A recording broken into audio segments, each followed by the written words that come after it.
I came with a suitcase with all of my life's belongings and about $1,000 that we'd scrounged up from friends and family. I remember being very ashamed of my background. At the same time, I was full of fear, doubt, and insecurity. Roll forward a few years, I was on Wall Street. I owned a $500 million hedge fund. I was on top of the world on paper.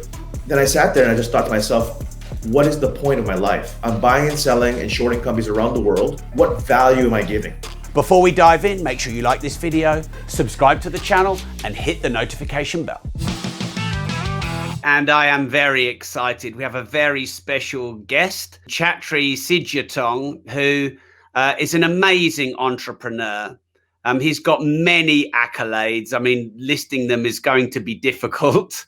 Asia's second most powerful person in sports, Black Belt Hall of Fame, Asia's most powerful person in martial arts, most influential executive in Asian MMA, most powerful person in Asian MMA. He's also very kind and generous. He bought 500 of my book, Opportunity. He's very humble, but also very disruptive. And his main company is One Championship, which is Asia's largest global sports group. So why did you swap a really successful career in finance for a more risky career in martial arts? So the story goes back further than that. And in a nutshell, when my father, many years ago, my father went bankrupt and abandoned the family. And my mother and I and my younger brother were dirt poor, living on 1 meal a day. And, I'd never seen my mother cry until that time period. And I naively thought that if I just made a lot of money, that I would be happy because I would stop my mother's suffering. It really shattered my heart in a million pieces to watch my mother her whole life just blew up. And in Asia here, the quote unquote marriage contract is about the husband going out to work for money and the wife staying home and being a homemaker raising the kids. And that's just the way things are in Asia. Obviously things are changing and becoming more westernized, but at the time when I was younger. And so I was hell bent on making as much money as possible. And my mother, at one point when we were really down and out, my mother said, "Chatri, you're the oldest son, and it's your duty to rescue us or take us out of poverty." And at the time we had no house, no car.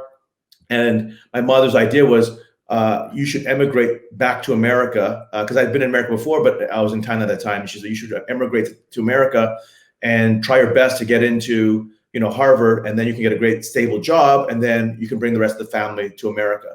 And so that was the plan. But I didn't believe in myself at all. I mean, first of all, I wasn't an academic in any way. I mean, I was, for the vast majority of my elementary, middle school, high school, I was bottom 1/3. I got into fights all the time. I was suspended, sent to the principal's office, detention, all that stuff. And so I didn't have any confidence in my abilities academically. But my mother, she said, "Chatri, I really believe in you, and this is the path that the family needs to take." Long story cut short, I got into Harvard, and I really don't know how. It was probably there were probably only 3 people from Thailand applying that year or something, and maybe I was the best out of the 3. I have no idea, just total fluke. But when I got in, I remember for weeks I was telling my mom I'm not going to go because A, we don't have the money, and B, I'm not smart enough, and if I borrow money, I'm going to get kicked out. But my mother, she really believed me when I didn't believe in myself. And that first week at Harvard, I came with a suitcase with all of my life's belongings and about $1,000 that we'd scrounged up from friends and family. And I had to figure out very quickly how I was going to pay for school fees, for books, for my living expenses. And luckily, I've been a lifelong martial artist. So I taught Muay Thai, and I was a tutor at Kaplan, and delivered food and got some financial aid. And I was very lucky that way. And I remember being very ashamed of my background, and I didn't want to tell people. And at the same time, I was full of fear, doubt, and insecurity. But I had a higher cause. I mean, I had to bring my mom out of the situation we're in. it got so bad that my mom ended up living with me in the second year in my dorm room. So we had a tiny little single dorm room, and I slept on the floor. My mom slept in the bed. And obviously, the school administration had no idea. If they did, I would probably have gotten expelled. So, going through all of that, my whole purpose in life was never to see my mother cry again, never see her suffer. And I really thought if I make a shitload of money, that equates to happiness. So naively, I thought the answer was happiness. Roll forward a few years. I was on Wall Street. I owned a $500 million hedge fund, and I was on top of the world on paper. Inside, I had a record year. I think I was 35, 36 at the time. I had a record year, made tens of millions of dollars that year. And I went down to the sushi bar nearby the office, and I was by myself. And I had this adrenaline high of having a record year. And then I sat there and I just thought to myself, what is the point of my life? I'm buying and selling and shorting companies around the world. What value am I giving? And when I was when I was very, very young, like 5 years old, 4 years old, and throughout my, you're going to grow up to help people. You're going to grow up to help the world. She said those words, and maybe it's subconscious, I don't know, but those words were echoing when I was in that sushi bar. And I just thought, rolling forward, what am I going to do? Buy more houses, buy more cars? What's the point? And I just had this really empty feeling. And so for weeks on end, I was in turmoil. I loved investing. I enjoyed it. It wasn't like I hated my job, but I definitely felt empty inside. I was like, what am I really doing with my life? And I rolled forward till I was 80 years old. It doesn't matter how many billions of dollars you have, how many cars, how many houses at the end of the day. And I started thinking deeply about, the meaning of life and purpose. And I realized that I was living society's definition of success, that society, you go to the right school, you get the right job, you do this, you do everything for your CV and your resume. And there wasn't this sense of purpose, deep sense of purpose in me. And I realized very quickly that I'd climbed up to the top of the wrong mountain. And then I went to the deep introspection about what do I want to do? What do I love? What's the meaning of life and all this stuff? And I came down to something very simple. And I said, the meaning of life, at least for me, is, and it's something I live to this day. It's the love we share and the impact we make. And that's it. That's literally it. Nothing else matters. And so the point is, for me, is our purpose is to unleash our greatness in life by overcoming our fears, doubts, and insecurities, but really using our gifts on this earth, using our time on this earth to somehow make it better than how we found it for our loved ones, our friends, if we're lucky, our communities, our countries, and if you're very lucky, the world. And it comes down to all the love you share with the people that you care about most and the impact you make on the world. And that's it. And nothing else matters. After you die, nothing else matters. You can't take a Lamborghini or Ferrari. All that stuff means nothing, literally nothing. And so after a lot of introspection, I realized, what do I love most? I went off to Central Park myself, and I did some real introspection, trying to ignore everything that my friends and family and society tell me about what's right. And I had this very conservative Japanese mom. Her view of your son going to Harvard and you're now on Wall Street, you own a $500 million fund, that's her picture perfect definition of success. So when I told my mom, Mom, I think I'm going to retire. This is not what I want. And she was very upset. She's like, Chatri, you're taking your success for granted. You're taking the fact you're being very arrogant, the fact that you've forgotten the days where, we were struggling in poverty. And you need to wake up, Chatri. You need to be appreciative and live with gratitude for your blessings. And of course, I still struggled with it. But in the end, I thought about, what do I love most? What do I love most in life? And I grew up with martial arts ever since I was a kid in Thailand, doing it now, 35 years every single day. I just came back from training. It's 10:30 p.m. right now in Singapore. And I just came back from the gym training martial arts. It's what I love, and I want to dedicate my life to it. That's how I thought at the time. And so I told my Mom, I'm thinking about retiring from Wall Street, and I'm going to do something crazy. I'm going to go back to Asia, and I'm going to help people. through martial arts. And my mom was like, that's the dumbest idea, crazy, that's so stupid. My friends and family, literally everyone said I've lost it. The guy's, he's an idiot, he's stupid, he's crazy, whatever. He's taken everything for granted and he's gonna screw up his whole life. But something deep in me said, I need to do this. Like this is what I need to do. At the same time, I saw an economic opportunity as an entrepreneur. Look, every region of the world has several multi-billion-dollar sports properties. So you go to the US, NFL, NBA, Major League Baseball. NFL is worth $100 billion. You go to Europe, same thing, EPL, F1, Champions League, La Liga, Series A. They're all worth tens of billions of dollars. You come to Asia at the time, there's literally no sports property, full stop, on a pan-Asian or global basis. There are country-specific sports properties like IPL, which is $1 billion property in India. Or actually now it's a $10 billion property. At the time, it was $1 billion property doing cricket only in India.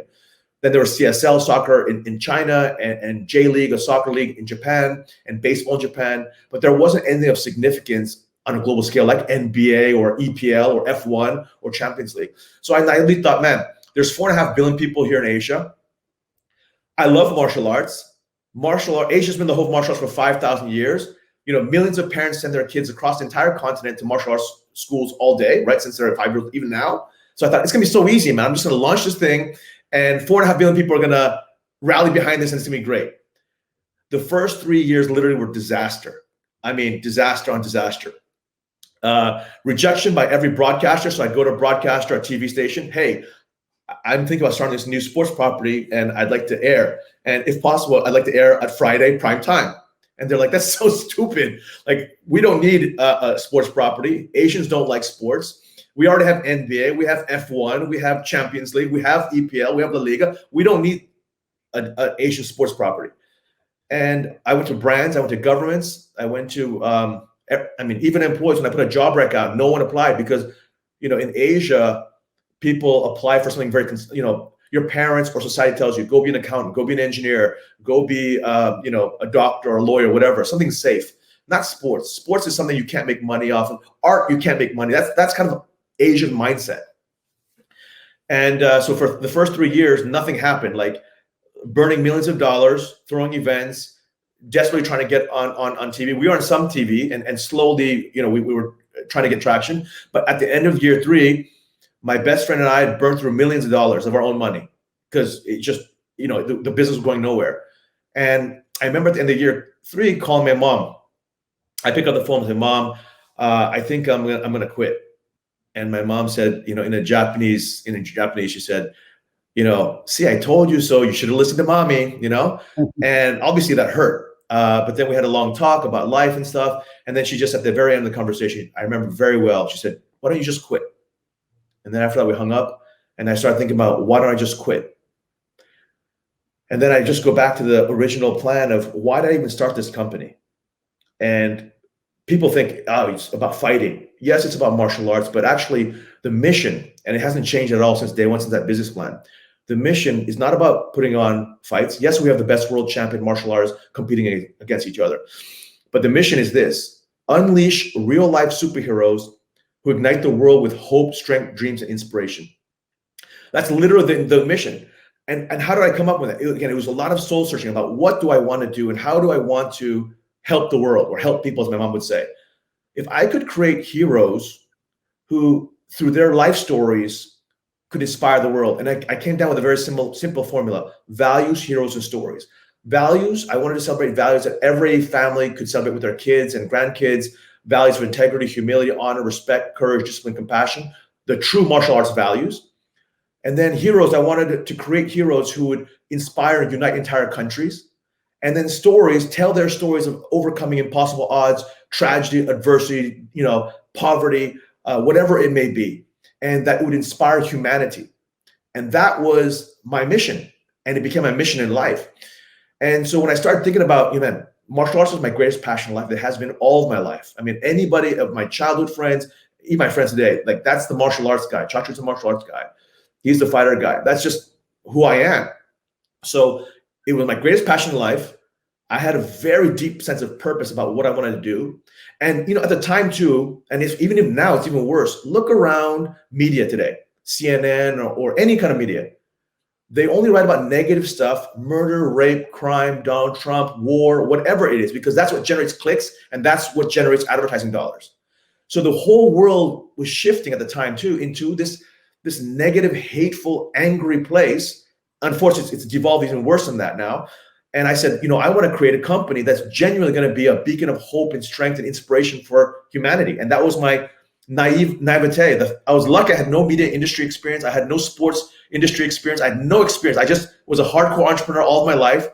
My first company I started when I was 27 in Silicon Valley, software company, and then I started a hedge fund in Wall Street, and then then other businesses. And this is obviously the biggest business I've done so far.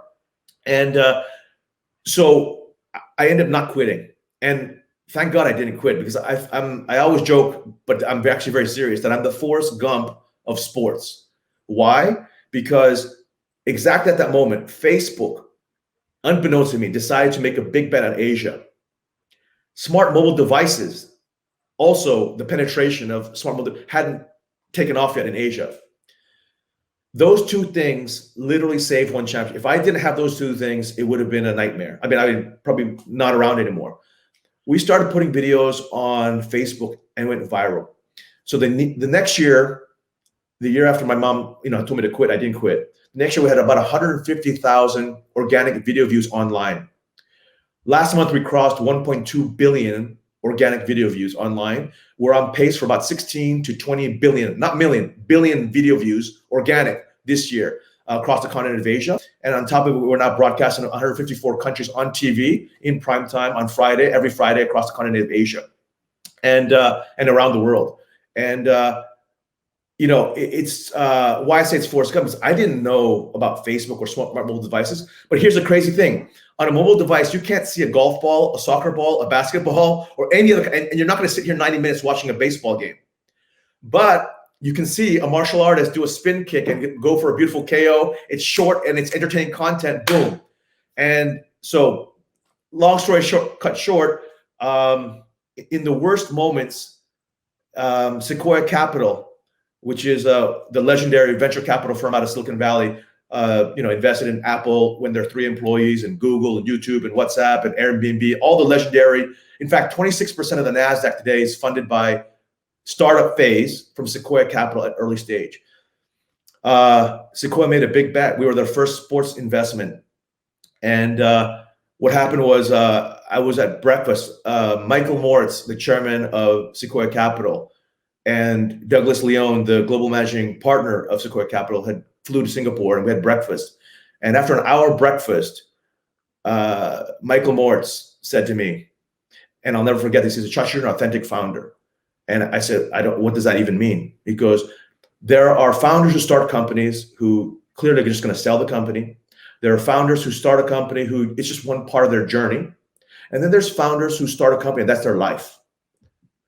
And he says, my equity is going to compound on your passion and the fact that sports businesses are the most powerful economic business models on the planet. I mean, think about it. If you and I, Rob, were going to displace EPL or Champions League or NBA, we could raise $10 billion, and we have zero probability chance of overtaking and knocking NBA or EPL or Champions League off its pedestal. It's impossible because it's part of the fabric of society, of culture, of institutions, of children's dreams.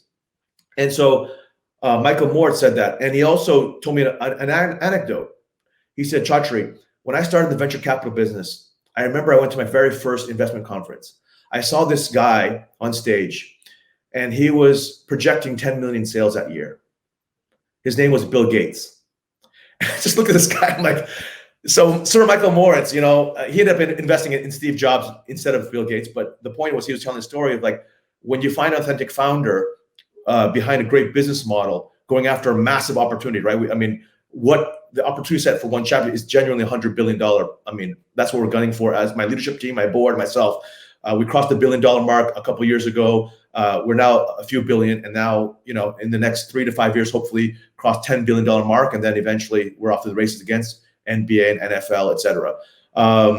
But again, Forrest Gump, because I was I didn't know anything about sports, didn't know anything about media, and I started the company thinking I could unite 4.5 billion people. It would be easy. Force Gump, because if Facebook wasn't around for our viral videos to go crazy, I would have no data to show the broadcasters. So that's what the tipping point was. Once we start putting videos on Facebook and they start going viral, I would take the stats and go to the TV broadcasters and go, hey, Mr. Broadcaster, take a look. It's a millennial audience and the content is flying. And then mobile devices just took off. Everybody ended up owning a mobile device, a smart mobile device in Asia. So it was a confluence of a lot of lucky things that happened along the way that gave birth to One Championship and what it is today. And of course, I work hard. Of course, my team and I work hard, but it is a lot of luck if I look back at the journey. That was question 1. And you've answered questions 2, 3, 4, 5, and 6. Oh, I did? Oh, I didn't know that. I thought you were. Sorry about that, bro. No apologies. I'm really enjoying this. Challenges. 2 questions. And that is, 1, what challenges have you had through the pandemic? And 2, what challenges have you had raising hundreds of millions of venture capital and being accountable to them? So March of last year, the Singapore government, we're headquartered in Singapore. We have offices in different parts of the world, but we're headquartered in Singapore. The Singapore government decided after about 100 cases a day that they were going to shut down the whole country. Shut down meaning every single person has to stay at home. They're not allowed to leave their house, or you go to prison, except for buying groceries. So you have to imagine, overnight, the Singapore economy shut down. Everything was shut down. Borders were closed. And the first couple of days, I'm like, man, this is like the worst case scenario for a live sports event, right? Imagine. And actually, NBA was down, NFL, EPL, everyone was shut down at the time. And I didn't know if it was going to be 1 month or 12 months or 24 months. And I remember the first couple of days, I was really depressed. I was like, man, and disappointed and frustrated. I'm like, man, I spent the last several years building this thing, and now this pandemic can wipe us out. But after it was like the 3rd day, I don't know what happened. I woke up and I thought to myself, this is the worst crisis in 100 years. And I should be inspired by this, because this is an opportunity for me and my team to prove that we are extraordinary as a company. And, it's almost like you have to, in the martial arts world, right? If you win all the time, it means nothing. You only know who you are after you go through a very hard battle, whether it's in training, in the ring, whatever it is. That's when you really know who you are. And then I just thought about it, and I held a company meeting, and I told my team, this is the worst crisis in 100 years. Let us embrace it and use it as a way to see how great we are. If we're just average guys, we will suck and we'll go under. There's no question. If we are phenomenal, we will deliver phenomenal results. And the most important metrics internally, the health metrics of any media property, so whether it's Facebook or even WhatsApp or Instagram, is what we call internally at One Champion, RFE, reach, frequency, and engagement, or even Clubhouse. Reach is the number of users actually using the app or consuming your content. Frequency, how often are they doing it? Every day, every week, multiple times a day, once a month, whatever it is. And engagement, how many hours a day versus, or how emotionally attached are they to Liverpool or Manchester United or whatever it is. So RFE are the most important health metrics. And as I mentioned, just as one proxy, our organic online video views went from 150,000 annual to this year, we're going to hit about 16 to 20 billion. But when last year hit, I thought our RFE was going to drop like a cliff, drop like a hard rock, and end up, I don't know, getting down 90%. And that would have been a very, very big problem for any sports property. Because our job is to put content out, live and non-live and post-produce, live stories, action highlights, all that stuff. And we were down for 3 months. We were one of the first global sports properties, we beat NBA, NFL, EPL, all of them in terms of coming back online. So we had our first event in June in China, and then Thailand in July, and then eventually Singapore. And now we're having events almost every week, roughly every week. And I challenged my team. I said, These are the two ingredients you need to succeed in the pandemic. First is creativity. We need creativity because we're going to be faced with problems we've never seen before. So we need to think always outside the box. How do we solve a problem we've never seen before? Second, I said equally important is resilience. We're going to get more rejections, more failures, more setbacks, more obstacles than ever before. So we have to be resilient, and in the martial arts word, we call it bite down on your mouthpiece. When you know you're going to get hit in the face, you bite down and you charge. And I said that's the mindset we have to have. We're going to war now, and I challenged the whole team. And despite only operating 9 months of last year, our TV viewership was up 50% versus the prior year, which was operating at 12 months, 2019. And our online metrics, social, digital, et cetera, were up 300%. And so we had an extraordinary year last year and I owe it all to my team. They literally work 24/7 against all odds, and I have to also thank the Singapore government. They believed in us, they entrusted us as the first property in sports, music, or entertainment, full stop, in Asia, across Asia. We were the only ones coming back. So we led the entire continent of Asia in terms of coming back with a live broadcast, live event to 154 countries. And then also we ended up shooting The Apprentice, in October, which I'm the star of, right? I'm the first, The Apprentice is coming out with its first global edition ever. And MGM, MGM and myself worked it out. And so I would do it. But then we had the pandemic. And so we had to bring in 16 contestants from around the world in the middle of the pandemic, shoot this entire show. But at the same time, I didn't want to do the same Apprentice that we see that Alan Sugar is doing, or any of the ones you've seen in the past. I said, if I'm going to do it, I want to do something completely revolutionary. So what I did was, every episode is kind of like an Amazing Race adventure where you have to compete or get inspired by our world champions. So I brought in our world champions. And so we had things like, the candidates had to jump off a 150-foot bridge. They had to be submerged underwater, upside down in a helicopter, and escape in a sinking helicopter. Crazy things like that. In addition, they had to do the business challenges. And in the business challenge, what I did was I invited my CEO friends from around the world to be a CEO judge with me, a co-judge, kind of like Shark Tank. So Eric Yuan from Zoom, Anthony Tan from Grab, which is one of the decacorns here in Asia, the Uber of Asia, a bunch of other CEOs from around the world who ended up joining the one CEO per episode. Just asked my friends to come on board. So there's a little bit of everything in this. There's reality drama, but there's high stakes action in terms of adventure stuff, and then business challenges, and then on top of it, you have these incredible CEOs sharing their knowledge. So all of that was literally in the middle of the pandemic. And again, like I said, I'm blessed to serve what I believe is one of the greatest teams in the world. I mean, my team just went above and beyond everything to be able to pull this off. And obviously the Singapore government also really believing in us, partnering with us, and allowing us to do this safely. What makes a great leader, Chatri? We've actually done rounds 1, 2, and 3 on my list. Round 4 is the quick fire. Round 5 is the Q&A with the panel and the audience on Clubhouse.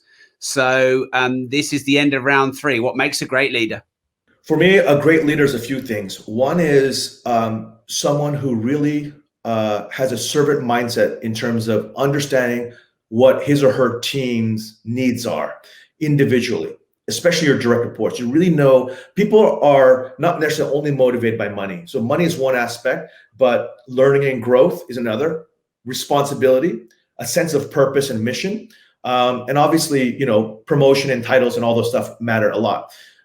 So in a business context, a leader is someone who really understands what drives the team, what inspires the team to greatness. And I say there's 3 things in terms of what a great leader does. And this is the same thing for military, for fighting in the martial arts world. I deal with world champions all the time. It's 3 things. 1, a great leader has to inspire greatness in his or her people. And inspiring greatness is not an easy thing. It's think about a war. When a general knows he is going to send 5,000 men and women to battle, and he knows 4,000 are not going to come back. And yet he needs 5,000 people to go as if they're going to all come back. Inspiring greatness is when you are able to impart a sense of purpose, that you're fighting for something much bigger than yourself. See, when human beings fight for something bigger than themselves, extraordinary things happen. That's how people win Olympic gold medals. That's how people go to war. The Navy SEALs, kill Osama bin Laden. Extraordinary feats in life require the sense of I'm doing something because of something much bigger than myself, whether it's honor and glory for my country, whether it's my mother's dying of cancer, whatever the cause is. If you're doing it because, hey man, I want to make $1 million and make $10 million, the very weak motivation in life. You have to have something higher, a higher cause, because at the end of the day, we are thinking animals, human beings. The second is you have to authentically care about your team, about your people, and people know authenticity, right? If you genuinely care about your people, they know it. And why is that important? Because a leader must create the sense, not only inspire greatness, but create a sense of safety, psychological safety, so that performance can be maximized. And I always say culture is the engine of extraordinary performance. So what do I mean by that? If you have inspired people who come to work and they genuinely love their jobs, they love each other, they love the purpose, and they have a deep sense, they're going to do extraordinary things. Versus 95% of the world, I don't really like my job. My company is just about making money. I do 9 to 5, check in, check out. I make good money. I have a mortgage, I have a car, and this is my life. But there's no passion, there's no sense of purpose, there's no real killer instinct about doing something extraordinary with your life. And the third thing, I really believe the responsibility of a leader is to be tough. Because if you hire superstars who are genuinely inspired, they don't want to work for someone who's lazy, who has no standard of excellence, someone who has no dreams, someone who has no grit, no resilience. And so your job is to bring out the very best by being tough, holding the standard of excellence, and making sure people deliver on it.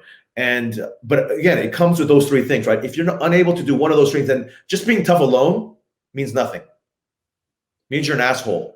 But if you're able to do those three things, right, then it creates something magical happen. Something magical can happen. And I always say culture is the engine of extraordinary performance. Now, of course, every leader has strengths and weaknesses. My biggest weakness is that I'm very intense and I have a very bad temper. So if people are not able to live up to my standards of excellence, it's not a fun time for anybody. I'm working on it, but I try my best to focus on three simple things, like in terms of making what makes a great leader. So hopefully that answered your question. That's absolutely brilliant. So that's the end of round 3, and we're going to move into round 4. Now, this is going to be a bit more technical, Chatri, because this is a quick fire. And we're coming towards the end now. Now, this is a challenge, Chatri, but I know you're up for a challenge. I know you like it. These answers need to be 1 to 2 sentences, because that's the fun of the quick fire, to take the massive information you have and get it into 2 sentences. So I'm going to ask you 2, 4, 6, 8, 11 questions, which I think are fun and interesting. And you got to do them if you can. I mean, you're a black belt, so you do what you want because you'll just armbar me. But if you can, answer them in 2 sentences or less. So first question, I know you went to Harvard Business School. So Harvard Business School or the hard knocks of business life, what taught you the most and why? For sure, the hard knocks of life. I actually don't believe, this is going to sound kind of, and I hope I don't offend anybody, but I don't believe in CVs. I don't believe in degrees. I don't believe in fancy qualifications at all. Zero. I feel blessed that I went to Harvard Business School, but I also met a lot of idiots from there. Not to say I didn't meet some smart people as well, but over the course of my life, I've realized that people come from all walks of life and all circumstances. So if you have somebody, and I'm just going to use an extreme example here. If you have somebody who was born rich, never went through adversity, and got all the best tutors, got great test scores, great academics, then went to Harvard. Then you take someone else who was born dirt poor, went through crazy stuff. His mom and dad ended up being an orphan by 10 or something crazy like that.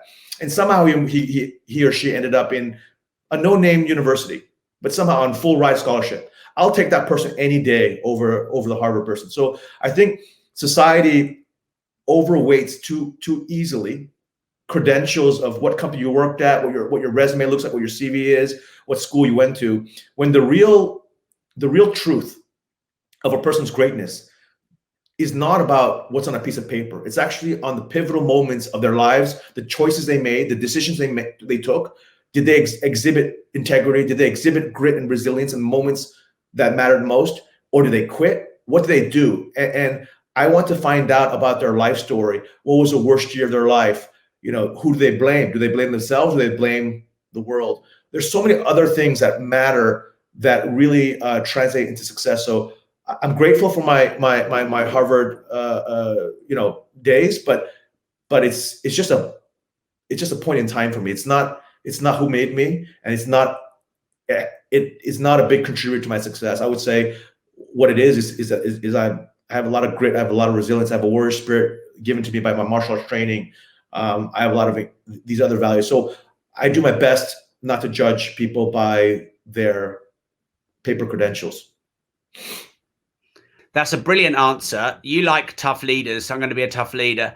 I'm going to push you. Each answer needs to be 2 sentences. Okay. Second question, 2 sentences. What's the single greatest opportunity right now?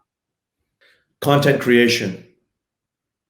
Because the world is shifting where if you own IP, you own content, very much like One Championship or any other individual content creators as well. The monetization abilities, the scalability globally, the geographic boundaries are breaking down everywhere. The intermediaries are also breaking down. For the first time in history, content creators can go direct and borderless. So if you're an outstanding content creator, you will win all the time. Sorry, that was more than 2 sentences. I will be better. Sorry. It got better. By the way, it's another great answer. You're getting some rounds of applause on the mic tap for the shorter nature there of the answer. Right. 2 sentences, Chatri. I'm really enjoying this, by the way. I hope everyone in the audience and the panel is. I'm really enjoying this. Third question, 2 sentences. Why does poverty create great entrepreneurs? 2 things. It gives you compassion and empathy, understanding going through really, really tough times, but at the same time, it also gives you grit and resilience, a warrior spirit. Boom. That was 2 sentences. Spot on. Fourth question in 2 sentences, this one. What is success? The love we share with our loved ones, our family, our community, and the impact we make in the world. That's it. Next question in the quick fire. What is happiness? Living when your passion and purpose are aligned, when your mind, body, and spirit are aligned with who you are, and you're able to devote your life to something very meaningful to you. See, sorry, I'm going to run a little bit longer because this is a very important topic. Right? Too much of the world is extrinsic. I'm going to do something because I want to look good to somebody or society. Or keeping up with the Joneses. I want to buy a Ferrari to show everybody I'm rich. But actually, the wealthiest people don't own Ferraris. That's the reality of life. I mean, if you're a millionaire or multimillionaire, you'll own a Ferrari. But if you're beyond that, then because it becomes like potato chips. You just buy a bag of potato chips. It has no meaning, and people search for meaning.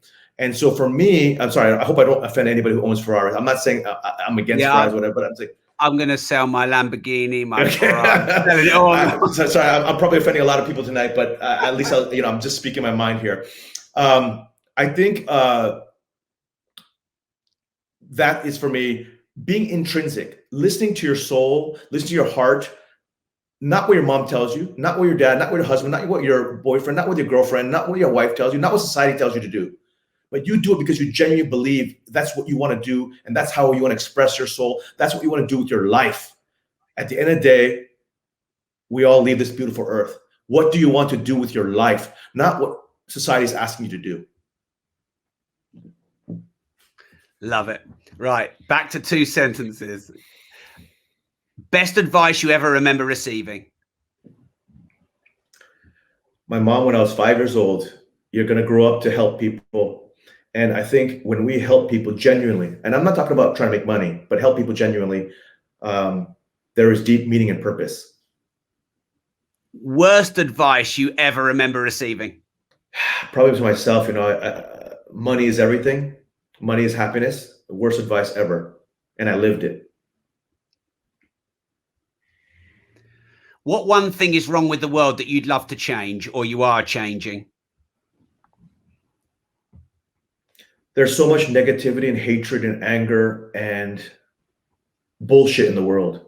I mean, down to sorry, I'm trying to stick to sense. I wish that humanity could come back to a place where there's goodness in the world and inspiration and yeah, just goodness.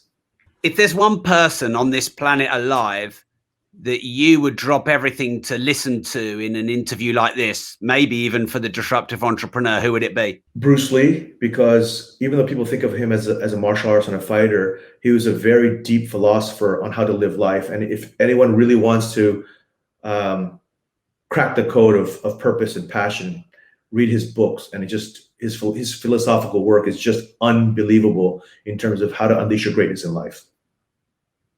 I'm probably going to struggle to get Bruce on the show. So can you also pick an alive guy? Somebody alive, I would say Angela Lee, one of our world champions at 19 years old. She became the youngest world champion in the history of martial arts globally. She is kind, intelligent, strong, independent, an inspiration to the world, and someone obviously who's done an incredible life. That she's obviously a multi-millionaire. She's 22 now, and but she's just such an inspiration, and she's one of the faces of One Championship because again, what was my mission of One Championship? She's one of the faces because I know that she can change the world through the way she lives by inspiring people. So Angela Lee is definitely someone I really admire. This podcast is called The Disruptive Entrepreneur. And what does the word disruptive mean to you? 2 sentences. Maybe we could do 4 sentences for this one. I have a feeling you're going to have a long answer on this. Doing things better, faster, cheaper, or different, and breaking the rules because they don't make any sense anymore to the world we live in. But doing so with integrity and living ethically, very, very important. Chatri, where can people follow you? You know, are you active on socials? Where should they go? Yeah, I'm really not very good at social media because I post like once every few weeks instead of every day, you're supposed to. But people can follow me at YODCHATRI. That is the name my martial arts master gave me when I was a kid. Chatri means actually warrior. My name means warrior in the Thai language, and Yod, YOD, means extraordinary. I did end up being an extraordinary warrior though in the ring. Thanks for tuning in, everyone, on the live.